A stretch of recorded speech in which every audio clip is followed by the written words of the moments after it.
Success ಬಗ್ಗೆ ಎಲ್ರಿಗೂ ನಮಸ್ಕಾರ. ಮಕ್ಕಳ ಚಿತ್ರ ಅಂದ ತಕ್ಷಣ ನಮಗೆ ನೆನಪಾಗೋದು ಬೆಟ್ಟದಗು, ಚಿನ್ನಾರಿ ಮುತ್ತ. ಸೊ ಅಂದರೆ ತುಂಬ ಕಡಿಮೆ ಈ ಥರದೊಂದು ಪ್ರಯತ್ನ ಆಗಬೇಕು. ನಮ್ಮದು ಗುರು ಶಿಷ್ಯರು ಆ ಥರದ ಒಂದು ಪ್ರಯತ್ನ ಆಯಿತು.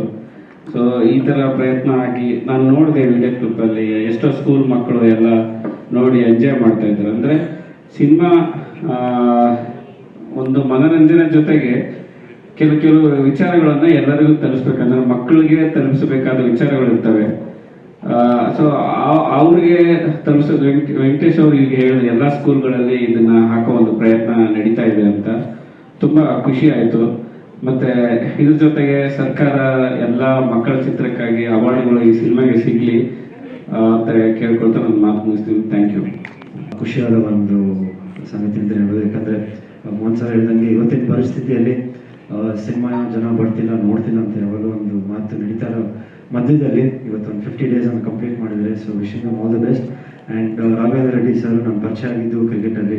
ಆ್ಯಂಡ್ ರೋಹಿತ್ ಅಲ್ಲೂ ಅಷ್ಟೇ ಒಂದು ತುಂಬ ಪ್ಯಾಷನೆಟಾಗಿ ಒಂದು ಟೂರ್ನಮೆಂಟಲ್ಲಿ ಭಾಗಿಯಾಗಿದ್ದರು. ಸೊ ಅವ್ರ ಸಿನಿಮಾನು ಅದೇ ರೀತಿ ಬಂದೈತೆ. ಆ್ಯಂಡ್ 50 days ಓಡೈತೆ. ಆ್ಯಂಡ್ ರೋಹಿತ್ ಅವ್ರದ್ದು ಟ್ರೈಲರು ನೋಡಿದ್ದೀನಿ. So wishing all the best in future all the movies. And Yashik ಅವರು ಆಲ್ ದ ಬೆಸ್ಟ್. ಆ್ಯಂಡ್ ನಮ್ಮ ಕ್ರಿಯೇಟರ್ ವೆಂಕಟ್ ಗೌಡರು ಒಂದು 50 days ಸಿನಿಮಾನ ಇಲ್ಲಿವರೆಗೂ ತರೋದು, ಒಂದು ಪಬ್ಲಿಸಿಟಿ ಮಾಡೋದು, ಐ ಥಿಂಕ್ ಒಂದು ದೊಡ್ಡ ಬ್ಯಾಕ್ ಬೋನ್ ಆಗಿ ನಿಂತಿದ್ದಾರೆ ಈ ಸಿನಿಮಾಗೆ. So wishing team entire team all the very best. And ಒಳ್ಳೊಳ್ಳೆ ತಂತ್ರಜ್ಞರಿದ್ದಾರೆ ಆ್ಯಂಡ್ ಒಳ್ಳೆ ಆರ್ಟಿಸ್ಟ್ಗಳಿದ್ದಾರೆ. ಸೊ ಇನ್ನೂ ಒಂದು 50 ದಿನ ಅಲ್ಲ 100 ದಿನ ಓಡಿ ಅಂತ ಕೇಳ್ಕೊತೀನಿ. Thank you so much. ನಿಜವಾಗ್ಲೂ ಎಂಟೈರ್ ಟೀಮ್ಗೆ ಆಲ್ ದ ಬೆಸ್ಟ್ ಹೇಳಕ್ಕೆ ಇಷ್ಟಪಡ್ತೀನಿ. ನಿಮ್ಮ ಶ್ರಮ ಈ 50 days ಏನು ಒಂದು ಕಾರ್ಯಕ್ರಮ ಮಾಡ್ತೀರಾ, ಇದೇ ತರ ಒಂದು ವರ್ಷಕ್ಕೆ ಒಂದು 50 ಸಿನಿಮಾ ನಮ್ಮ ಕನ್ನಡ ಇಂಡಸ್ಟ್ರಿ ಈ ತರ ಆಗ್ಲಿ ಅಂತ ದೇವ್ರ ಹತ್ರ ಬೇಡ್ಕೊತಾ, ದೇವರು ನೀನು ಯಾರಲ್ಲ ಆಡಿಯನ್ಸ್, ನೀವು ನಮ್ಮ ಕನ್ನಡ ಚಿತ್ರರಂಗದ ಆಡಿಯನ್ಸ್ಗಳು ನನಗೆ ಬೇಡಕ್ಕೆ ಇಷ್ಟಪಡ್ತೀನಿ. Thank you so much. ಧನ್ಯವಾದಗಳು. ಎಲ್ಲರೂ ಹೇಳಿದ್ರು ಈ ಥರ ಸಿನಿಮಾ ಬಗ್ಗೆ ಎಲ್ಲ ತುಂಬ ಮಾತಾಡಿದ್ದಾರೆ. ನಿಜವಾಗ್ಲೂ ಇವತ್ತು ಈ ಸಂಭ್ರಮಕ್ಕೆ ಸೇರೋದಕ್ಕೆ ಕಾರಣ ಟೆಕ್ನಿಷಿಯನ್ಸು ಮತ್ತು ಕಲಾವಿದಗಳು. ಈ ಸಿನಿಮಾದಲ್ಲಿ ಮಾಡಿರೋ ಪ್ರತಿಯೊಬ್ಬರಿಗೂ ನಾನು ಅಭಿನಂದನೆ ಸಲ್ಲಿಸ್ತೀನಿ. ಹಾಗೂ ಈ ಸಿನಿಮಾ ಮಾಡಬೇಕು ಅಂತ ಮುಂದೆ ಬಂದಿರೋ ರಾಘವೇಂದ್ರ ರೆಡ್ಡಿ ಅವ್ರಿಗೆ ನಾನು ತುಂಬ ಥ್ಯಾಂಕ್ಸ್ ಹೇಳಕ್ಕೆ ಇಷ್ಟಪಡ್ತೀನಿ. ಯಾಕೆಂದರೆ ಇಂಥ ಒಂದು ಒಳ್ಳೆ ಸಿನಿಮಾ ಮಾಡಬೇಕು, ಆಮೇಲೆ ದುಡ್ಡುಗೋಸ್ಕರ ಮಾಡಬೇಕು, ಚೆನ್ನಾಗಿ ಓಡಿದ್ರೆ ದುಡ್ಡು ಬರುತ್ತೆ ಅನ್ನೋದಕ್ಕಿಂತ ಒಂದು ಒಳ್ಳೆ ಸಿನಿಮಾ ಮಾಡಬೇಕು ಅಂತ ಹೋರಾಟ ಮಾಡಿ, ಆಮೇಲೆ ಅವ್ರ ಜೊತೆ ಎಲ್ಲ ಟೆಕ್ನಿಷಿಯನ್ನ ಸೇರಿಸಿ, ಕಲಾವಿದರನ್ನ ಸೇರಿಸಿ ಇಂಥ ಒಂದು ಒಳ್ಳೆ ಸಿನಿಮಾ ಮಾಡಿದ್ದಾರೆ. ನಿಜವಾಗ್ಲೂ ಅವ್ರಿಗೆ ತುಂಬ ಥ್ಯಾಂಕ್ಸ್. 55ನೇ ದಿನದ ಸಿನಿಮಾಗೆ ನಮ್ಮನ್ನೆಲ್ಲ ಕರೆಸಿ ನಮಗೆ ಇಲ್ಲಿ ನಿಲ್ಲಿಸಿ ಒಂದು ಒಳ್ಳೆ ಅವಕಾಶ ಕೊಟ್ಟಿದ್ದಾರೆ. ಹಾಗೂ ಈ ಸಿನಿಮಾ ನಾನು ಯಾವಾಗ ವೆಂಕಟ್ ಗೌಡ್ರನ್ನ ಮೀಟ್ ಮಾಡಿದಾಗಲೂ ಈ ಸಿನಿಮಾ ಬಗ್ಗೆನೇ ಮಾತಾಡ್ತಾ ಇದ್ರು. ಇಲ್ಲ ಈ ಸಿನಿಮಾ ಹಂಗೆ ಮಾಡಬೇಕು, ಹೀಗೆ ಮಾಡಬೇಕು, ನನಗೆ ಈ ಥರ ನಮ್ಮ ಸ್ನೇಹಿತರಿದ್ದಾರೆ ರಾಘವೇಂದ್ರ ರೆಡ್ಡಿ ಅವರು ಅಂತ. ಸೊ ಅವರಿಬ್ಬರು ಸೇರಿ ಅವರಿಬ್ಬರಿಗೂ ಒಳ್ಳೇದಾಗಲಿ, ಅವರು ಇಂಥ ಒಳ್ಳೆ ಸಿನಿಮಾಗಳನ್ನ ತುಂಬ ಮಾಡಲಿ ಅಂತ ನಾನು ಕೇಳ್ಕೊತೀನಿ. ಎಲ್ಲ ಆರ್ಟಿಸ್ಟು ಟೆಕ್ನಿಷಿಯನ್ಸ್ಗೆ ನಿಜವಾಗ್ಲೂ ನಮಸ್ಕಾರ. Thank you. ಧನ್ಯವಾದಗಳು. ದೊಡ್ಡವರೆಲ್ಲ ಇದ್ದಾರೆ, ಅವರೆಲ್ಲ ಮಾತಾಡಿದ್ಮೇಲೆ ಕಿರಿಯರು ಮಾತಾಡೋಣ ಅನ್ಕೊಂಡಿದ್ದೆ. ಅದು ತಳ್ಳಿದ ಗುರುಗಳು ಹಿಂದ್ಗಡೆಯಿಂದ. ಒಂದು ಸಿನಿಮಾ ರಿಲೀಸ್ ಆದರೆ ಅದರ ವಿಮರ್ಶಕರು, ಕ್ರಿಟಿಕ್ಸು, ನೋಡೋರು, ಸಿನಿಮಾ ಟೆಕ್ನಿಷಿಯನ್ಸು 50-50 ಮಾಡ್ತಾರೆ ಯಾವಾಗಲೂ ಮಾತಾಡುವಾಗ ಒಂದು ಸಿನಿಮಾ ಬಗ್ಗೆ.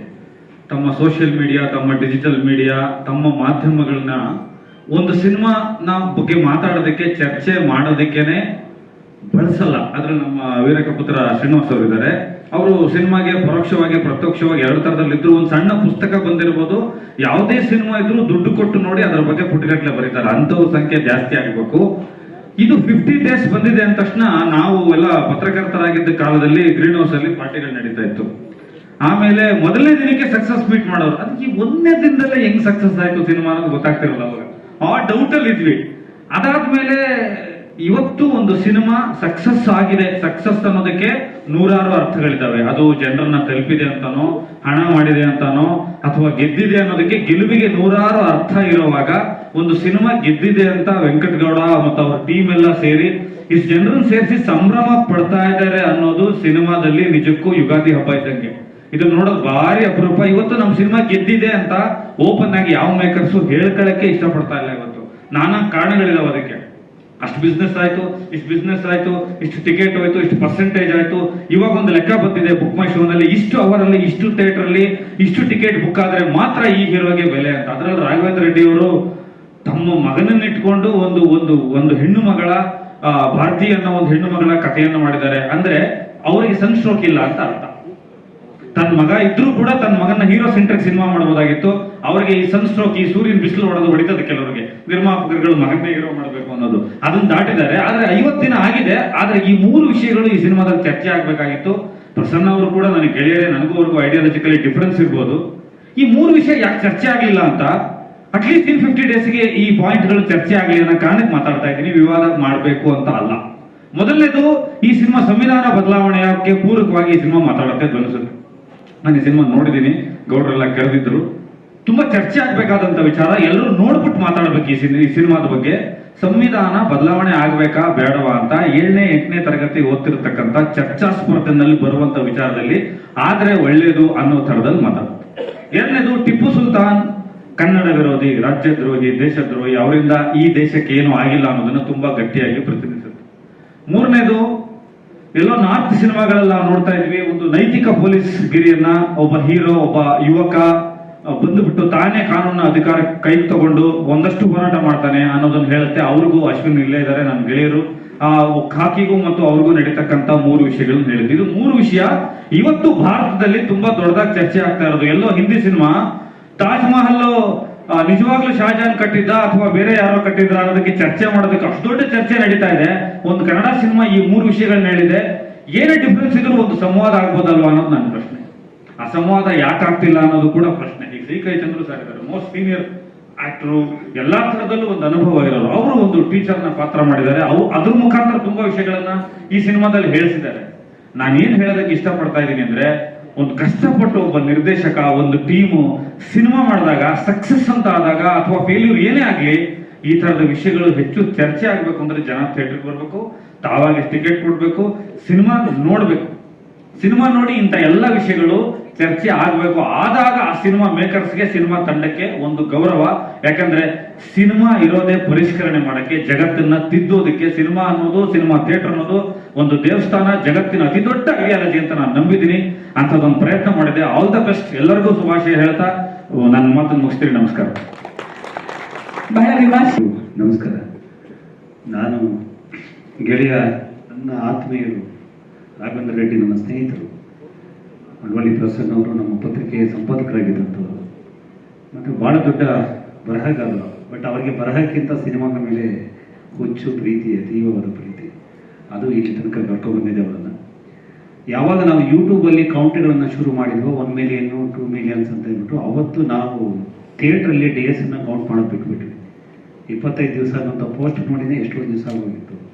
50 ದಿವಸ ಆಗಿದೆ ಅಂತಂದರೆ ಇದು ನಮ್ಮ ಖುಷಿಗೆ ಹೇಳ್ಕೊತೀವಿ ಹೊರತು ನಿಜವಾಗ್ಲೂ ಆಯ್ತು ಅಂತ ಹೇಳಿದ್ರೆ ಇಲ್ಲ ಅಂತಲೇ ಹೇಳಬೇಕು. ಆ್ಯಕ್ಚುಲಿ ಒಂದು ವರ್ಗ, ಒಂದು ಪ್ರೇಕ್ಷಕರು, ಮಕ್ಕಳು, ಕೆಲವು ಮಠಗಳು, ಶಾಲೆಗಳು ಸಹಕಾರ ಮಾಡಿದ್ದಾರೆ, ನೋಡಿದ್ದಾರೆ. ಆ್ಯಕ್ಚುಲಿ ಇದೆಲ್ಲ ಆಗಬೇಕಾಗಿದ್ದು ನಿಜವಾಗ್ಲೂ 50 ದಿವಸದಾದಂತಹ ಕಂಟೆಂಟು ಕನ್ನಡದಲ್ಲಿ ಇದ್ದಾವೆ. ಆ ಸಿನಿಮಾಗಳನ್ನು ನಾವು ನಂಬಿಕೆ ಕಳ್ಕೊಂಡಿದ್ದೀವಿ. ಕನ್ನಡ ಸಿನಿಮಾ ಕಂಪ್ಲೀಟಾಗಿ ನಂಬಿಕೆಯನ್ನು, ಪ್ರೇಕ್ಷಕರ ನಂಬಿಕೆಯನ್ನು ಕಳ್ಕೊಂಡ್ಬಿಟ್ಟಿದೆ. ಅದೆಲ್ಲ ಮತ್ತೆ ಬಂದು ಅವರೆಲ್ಲ ನೋಡಿ 50 ದಿವಸ ಆಗುತ್ತೆ ಅನ್ನೋಂತಹ ಭ್ರಮೆಗಳು ಯಾರಿಗೂ ಇಲ್ಲ. ಆದರೂ ಈ ಕಾಲಘಟ್ಟದಲ್ಲಿ ಒಂದು ಭರವಸೆಯಾಗಿ ಸಿನಿಮಾ ಒಂದಷ್ಟು ಸಂದೇಶವನ್ನು ಹೊತ್ತು ಬಂದಿದೆ. ಆ ಕಾರಣಕ್ಕೋಸ್ಕರ ಆದರೂ ಇದು ನೋಡಬೇಕು. ಚಕ್ರವರ್ತಿ ಚಂದ್ರಚೂಡ್ ಅವರು ಹೇಳಿದ ಹಾಗೆ ಒಂದಷ್ಟು ಚರ್ಚೆಗೆ ಒಳಪಡಬೇಕು ಅನ್ನೋದರಲ್ಲಿ ಯಾವುದೇ ಸ್ವಾರ್ಥ ಇಲ್ಲ.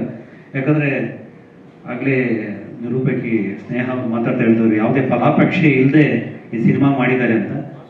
ನಾನು ಆ ಅಭಿಪ್ರಾಯವನ್ನೇ ವಿರೋಧಿಸ್ತೇನೆ. ಯಾಕಂದರೆ ಫಲಾಪೇಕ್ಷೆ ಇಲ್ಲದ ಸಿನಿಮಾ ಯಾಕೆ ಮಾಡಬೇಕು? ಇದು ಸೇವೆ ಅಲ್ಲ, ಇದೊಂದು ಉದ್ಯಮ. ಇದು ಮಾಡಿ ಒಳ್ಳೆ ದುಡ್ಡು ಹಾಕಿ ದುಡ್ಡು ತೆಗೆಯೋ ಥರನೇ ಒಂದು ಗಟ್ಟಿಯಾದ ಕಥೆಯನ್ನು ಕನ್ನಡ ಪ್ರೇಕ್ಷಕರು ಮೆಚ್ಚುವಂತಹ, ಕನ್ನಡದ ಸಿನಿಮಾದ ಒಂದು ತಾಕತ್ತನ್ನು ಇಡೀ ಜಗತ್ತಿಗೆ ತೋರಿಸುವಂತಹ ಸಿನಿಮಾಗಳಿಗೆ ಹೂಡಿಕೆ ಆಗಬೇಕು ಮತ್ತು ಅದು ನೋಡಿ ದುಡ್ಡು ಮಾಡಬೇಕು. ನಾವು ಆ ರೀತಿಯಂತಹ ಒಂದು ವಾತಾವರಣ ಸೃಷ್ಟಿ ಆಗಬೇಕಾದ್ರೆ ನಾವೆಲ್ಲ ಪ್ರಾಮಾಣಿಕವಾಗಿ ಕನ್ನಡ ಸಿನಿಮಾಗಳ ಕಡೆ ಗಮನ ಕೊಡಬೇಕು ಅಂತ ಒಂದು ಕೆಲಸ ಮಾಡಿದ ರೆಡ್ಡಿ ಅವರಿಗೆ, ಅವರ ಮಗನನ್ನು ಹೀರೋ ಮಾಡಿದ್ರು ಕೂಡ ಅವರು ಈಗಾಗಲೇ ಮುಂದೆ ಬಹುಶಃ ತೆಲುಗು ಹೋಗ್ತಿದ್ದಾರೆ ಅಂತ ಅನ್ಸುತ್ತೆ ವಿಷಯ. All the best.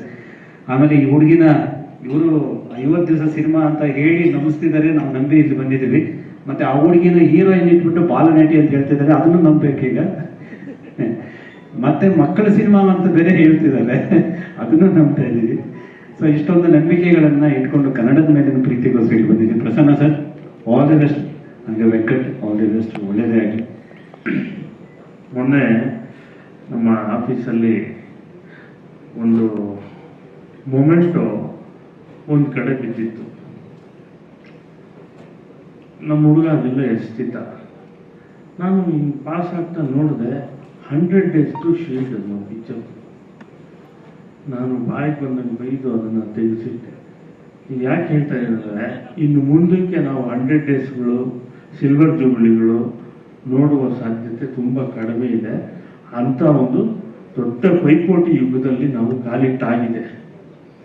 ಇನ್ನು ಸೂಪರ್ ಸ್ಟಾರ್ಗಳ ಸಿನಿಮಾಗಳೇ 20-30 ದಿವಸ ದಾಟದೆ ಬಹಳ ದೊಡ್ಡ ಶ್ರಮದ ಕೆಲಸ ಆಗಿದೆ ಇವತ್ತು.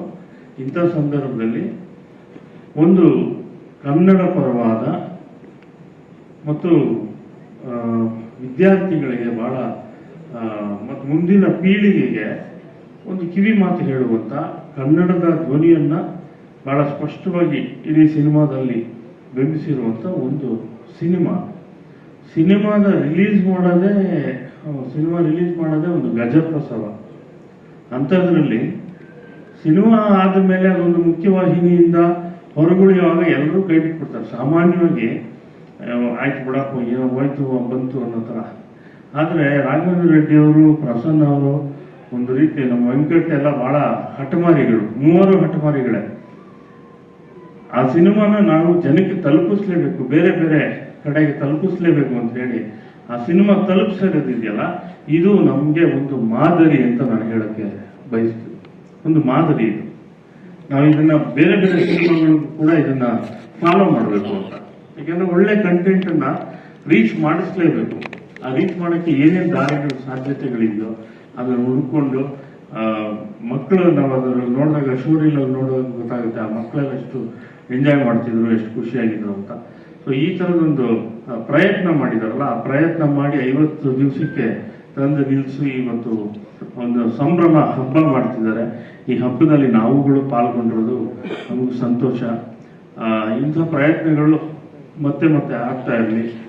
ನಮ್ಮ ಭಾರತಿ ಟೀಚರ್, ನಮ್ಮ Chandru sir, CK Chandru sir, ನಮ್ಮ ಅಶ್ವಿನ್ ಆಗಲಿ, ಬೇರೆ ಇತರೆ ಕಲಾವಿದರು, ಮತ್ತೆ ರೋಹಿತ್, ಎಲ್ಲ ಪಾತ್ರಗಳು ಕೂಡ ನಾನು ಆರಂಭದಲ್ಲೇ ಸಿನಿಮಾ ನೋಡಿದೆ. ಬಿಫೋರ್ ಫಸ್ಟ್ ಕಾಪಿ ಆದ್ಮೇಲೆ ಸಿನಿಮಾ ನೋಡಿದೆ.